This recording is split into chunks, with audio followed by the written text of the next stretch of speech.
Barangay San Miguel, Barangay Captain the Honorable Edgar C. Alintana, and we have the SA Chairperson, Mary Gwendolyn Samson, Barangay Caliban, Honorable Leopoldo R. Agudo Jr., Barangay Captain, Honorable Jose Luis Wansing, SA Chairperson, and Barangay the Honorable Eric D. Espinosa Sr., and SA Chairperson, Honorable Edmar Benz. And to all our supporters, mapahiga-higa lang nagamay para hindi kita makadistorbo sa performance sa aton nga ginasuportaran na Contagion. Of course, the choreographer is Sir John Gracia Jr. and assistant choreographer we have Ebony P. Gracia.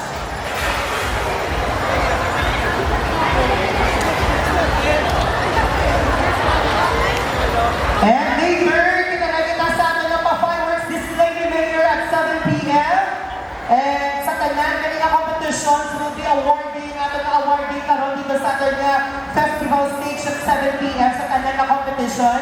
And gina-invite at tanan nga barangay captains nga state chairman sa aton nga announcement of winners sa aton tanan na competition. Especially sa ating nga DepEd family, sa ating nga bilan competition. You are invited para sa ating awarding later.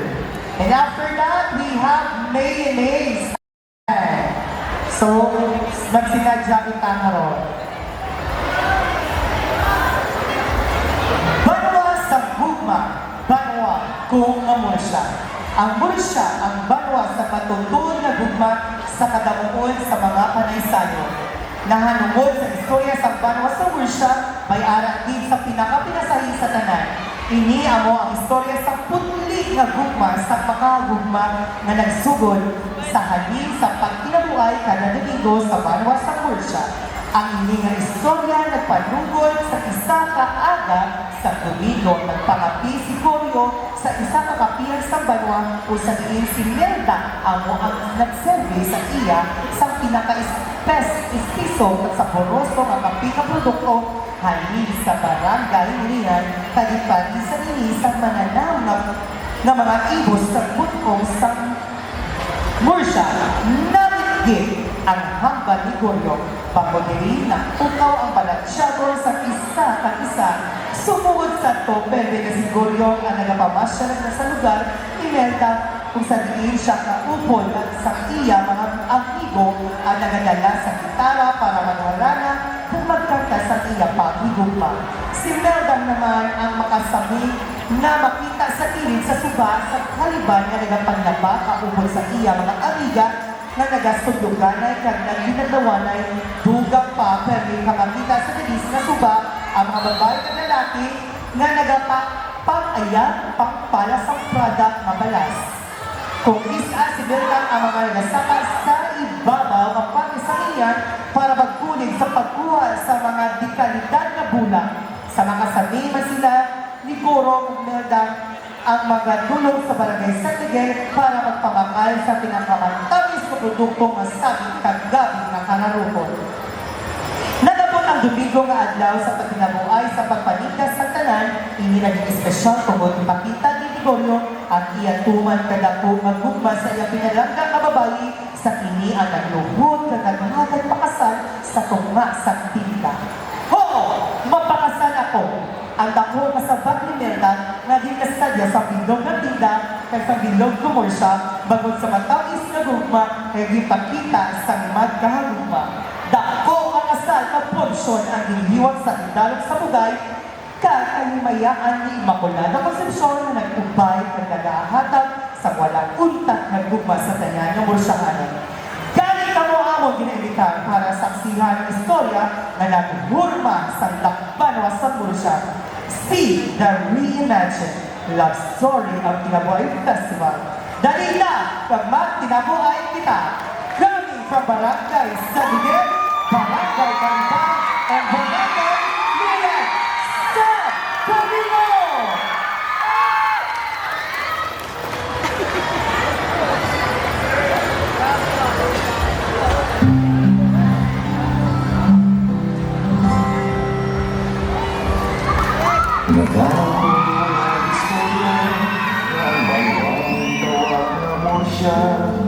Magpungko ka lumati, kay amon ibanuti. Amon kakilala, pag sa sinabahanon, o siya tinatalugan. Ang mga Luciano.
siya, magpupo ka lumaki, kay ang ibabati, amo. There you have it, ladies and gentlemen, our contingent number 3 from Barangay San Miguel, Barangay Caliban, and Barangay Milian, San Camino!